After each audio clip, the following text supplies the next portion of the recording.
Ever thought Morty was just Rick's innocent sidekick? Think again! This kid's got a rap sheet longer than Rick's portal gun history.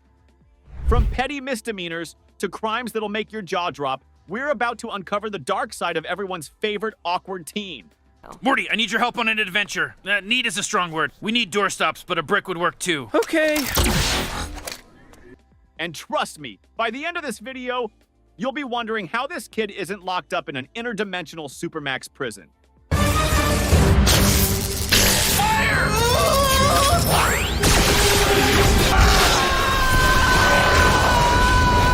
Ever wondered how many days of school Morty's actually attended? Just kidding. You're Morty, right? Yeah. You can get his number later. Come on, Morty. We gotta get out of here. You gotta get those seeds out of your ass. Well, I did the math, and let's just say it's less than the number of times Rick burps in a single episode. Buckle up, because we're about to dive into Morty's educational escapades, or lack thereof. Picture this, Morty Smith, average kid, right? Wrong. Let's talk about his school attendance, or should I say, his impressive dedication to avoiding education at all costs. I'm not talking about the occasional sick day or playing hooky to catch the latest blockbuster. No, no, no. Morty's taking truancy to a whole new level. Remember good old Principal Vagina, no relation? Well, he dropped a bomb that would make even Rick's explosions look tame. Are you ready for this? Morty's only been in school for 7 hours in 2 months. That's not a typo, folks. 7 hours in 2 months. I've spent more time waiting for pizza deliveries than Morty has spent in class. Now, you might be wondering, why? Is Morty secretly a boy genius who's too smart for school? Ha! If only. Partly, it's because his classmates are jerks. But mostly, it's thanks to Rick's educational field trips. You know, those little adventures where they hop dimensions, fight aliens, and occasionally turn into grotesque monstrosities. Just your typical Tuesday for the Smith family. Now, you might think, hey, interdimensional adventures sound way cooler than algebra. And you'd be right. I mean, who wouldn't choose battling cromulons over struggling with quadratic equations? But here's the thing. While Morty's off gallivanting through space and time, he's racking up more than just wild stories and psychological trauma. He's also building quite the truancy record. Here's where things get really interesting. In some states, chronic truancy isn't just frowned upon, it can land you in juvenile court. That's right, Morty could go from dimension hopping to court hopping faster than you can say, wubba lubba dub dub. Let's take Washington State as an example. If Morty lived there, he'd have an 18% chance of facing a judge for his absences. That's higher than the chances of Rick actually showing genuine affection. And get this, he could end up in juvie for 90 days. Talk about a failing grade. I guess the dog ate my homework doesn't quite cut it when you've missed 2 months of school. But wait, it gets better. Or worse, if you're Morty. In some places, parents can be held responsible for their kids' truancy. Can you imagine Beth and Jerry in court trying to explain why their son's been missing school? Well, Your Honor, you see, his grandfather's been taking him on educational trips to alternate dimensions, where he fights aliens and occasionally turns into a car. Yeah, that'll go over well. And let's not forget about the impact on Morty's future. Sure, he's gaining some unique life experiences. But while he's off learning how to pilot a spaceship or negotiate with a hive mind, his classmates are learning, actual useful stuff, like how to read, write, and do basic math without relying on an interdimensional calculator. Plus, there's the social aspect. Morty's already awkward enough around his peers. Imagine how much worse it'll be when he finally shows up to class and has no idea what's going on. Hey guys, what did I miss? Oh, nothing much, Morty. Just 2 months of inside jokes, social dynamics, and oh yeah, the entire curriculum. But hey, at least detention centers have classrooms, right? So much for escaping school, Morty. If he keeps this up, he might find himself trading in Rick's lab coat for an orange jumpsuit. Talk about a plot twist. Remember that time Morty played with Rick's toys? Well, one of those toys turned out to be a lot more dangerous than your average Lego set. We're talking about a gun, folks. And not just any gun, a gun that Morty decided to point right at his grandpa's face. Talk about family bonding gone wrong. Now, you might be thinking, come on, it's just Morty. What harm could he do? But let me tell you, the law doesn't care if you're an adorable cartoon character or not. Pointing a gun at someone, even if it's your dimension-hopping grandpa, is a big no-no in the eyes of the law. So, what exactly did our favorite anxious sidekick do? Picture this. Morty, sweet innocent Morty, holding a gun in the garage. Sounds wrong, doesn't it? But it gets worse. He's not just holding it, he's pointing it at Rick during an interrogation. Why? Alien memory parasites? Long story short, Morty thought Rick was one of them. I guess that's what happens when you skip school to fight interdimensional monsters instead of learning critical thinking skills. Now, you might be thinking, well, at least he didn't shoot. True, but that's not the point. In the eyes of the law, just brandishing that weapon is a serious offense.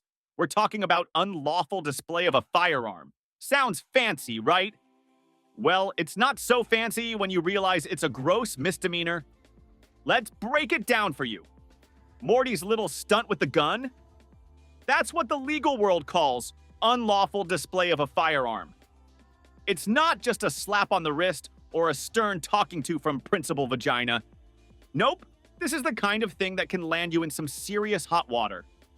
If Morty got caught, he'd be looking at up to 364 days in the slammer. That's right, almost a full year behind bars. For a 14-year-old. Let that sink in. One moment you're trying to save the world from alien parasites, the next you're trading in your yellow shirt for an orange jumpsuit. Talk about a plot twist.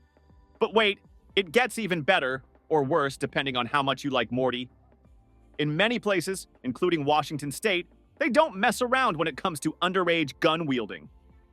Juveniles often get treated even more harshly under these laws. So, our boy Morty might find himself in even deeper trouble than your average adult firearm brandisher. And here's a fun fact for you. Juvenile gun-related crimes are on the rise. Morty's not alone in his questionable life choices. More and more minors are facing charges for offenses that include unlawful possession and display of firearms. I guess everyone else is doing it. Isn't going to fly as an excuse in court, huh, Morty? So, what kind of punishment could our favorite awkward teen be looking at? Well, it's not just about jail time. Cases involving minors charged with unlawful display of firearms often result in a mix of community service, probation, and potential incarceration. The exact punishment depends on how serious the incident was and whether the kid has a prior record. Given Morty's track record of interdimensional shenanigans, I'm not sure that would work in his favor. Now, I know what you're thinking. But it's Rick's fault. He's the one who leaves dangerous weapons lying around. And you're not wrong. The legal system has thought of that too. There are laws designed specifically to prevent underage access to firearms. So Rick could be in hot water right alongside his grandson. Father-son prison bonding time, anyone? But let's take a step back for a moment. Why are these laws so harsh? Well, it's all about responsible ownership and handling of firearms. The legal framework surrounding guns and minors is there for a reason. It's not just about punishing kids who make mistakes. It's about preventing tragedies before they happen. Ever thought stealing your parents' car was rebellious?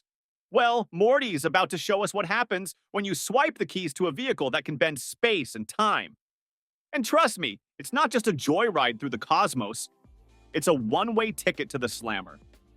Picture this. Morty and Summer, bored out of their minds, decide to borrow Rick's spaceship. Now you might be thinking, teenagers, am I right? But hold on to your butts because it gets so much worse. See, this wasn't just about going for a spin around the galaxy. Oh no, Morty had to go and make it about impressing some cool kid from school. Because nothing says I'm totally rad like Grand Theft Spaceship, right? But here's where things really take a turn for the worst. Morty didn't just help steal the ship. He went full hacker mode and bypassed Rick's security system to do it. Now, I'm no tech expert, but I'm pretty sure that's not something you learn in your average high school computer class. In the eyes of the law, this isn't just your run-of-the-mill theft. We're talking Grand Theft Auto. Of a spacecraft. It's like Morty looked at the concept of joyriding and thought, you know what would make this cooler? If I did it in space. And let's not forget, Rick needs that ship. It's not like he can just hop in an Uber to escape his intergalactic enemies. Without it, he's basically toast. So we're not just talking about stealing here. We're talking about potentially killing Rick. I mean, sure, Rick's not exactly Father of the Year material, but I don't think Morty wants Grandpa Killer on his resume. Now, here's where things get really wild.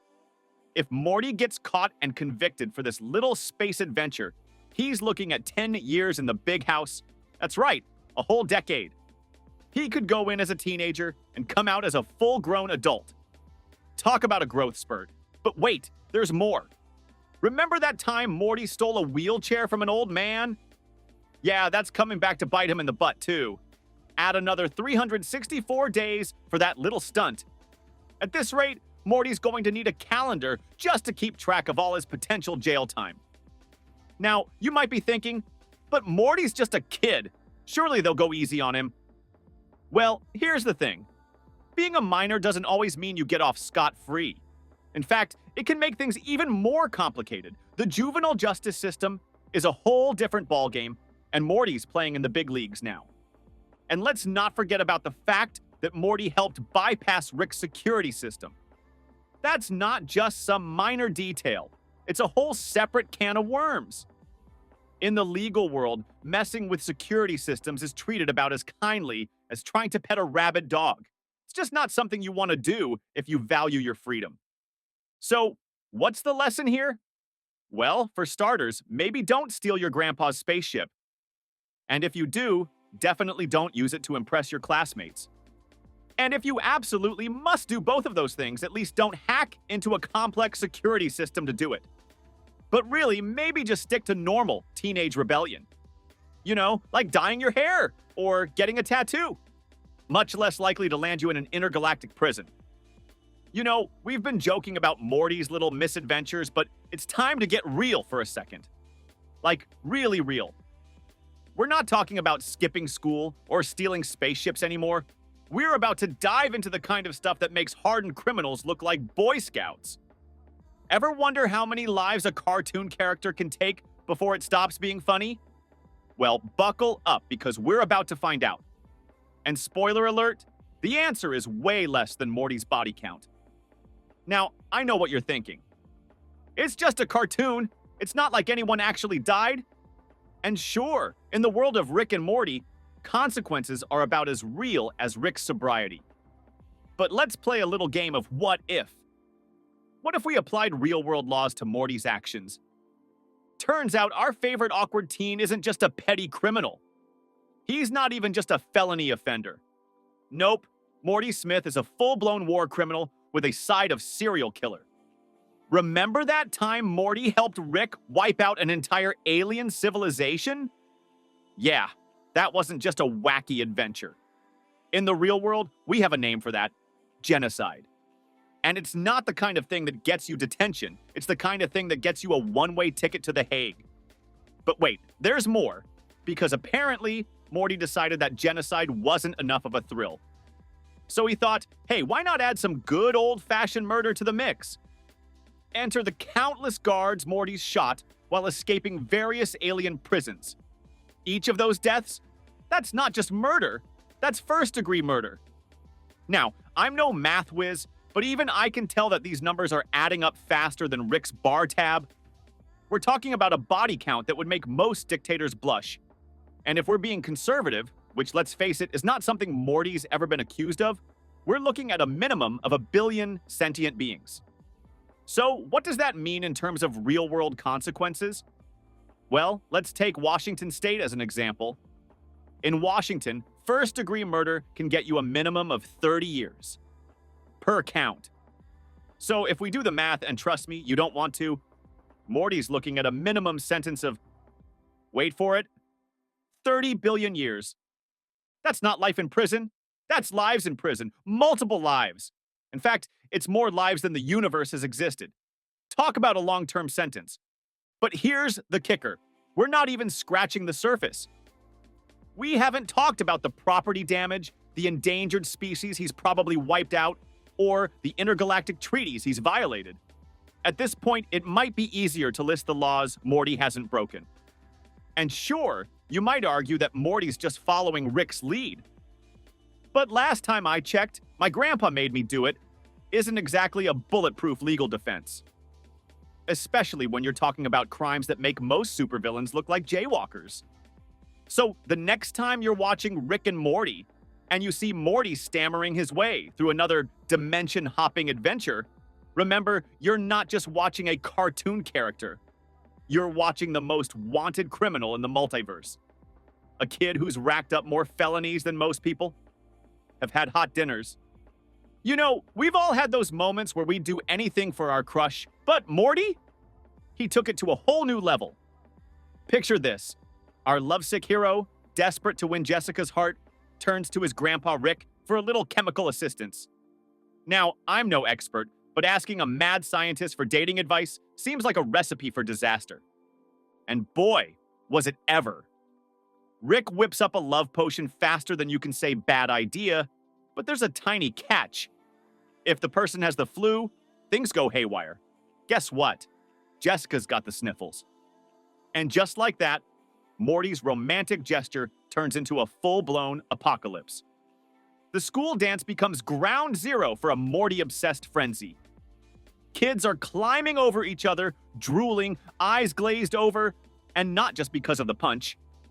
It's like Black Friday, but instead of fighting over discounted TVs, everyone's fighting over our boy Morty.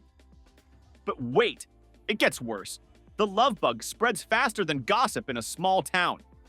Before you know it, the entire world is infected with a serious case of Morty fever. Streets filled with people shouting, "Morty! Morty!" It's like he's the last slice of pizza at a frat party and everyone's starving. Now, you might be thinking, come on, it's not Morty's fault. He just wanted a date. Well, tell that to the judge, because in the eyes of the law, intent doesn't matter when you've accidentally caused a global pandemic of horniness. For you, let's break it down, shall we?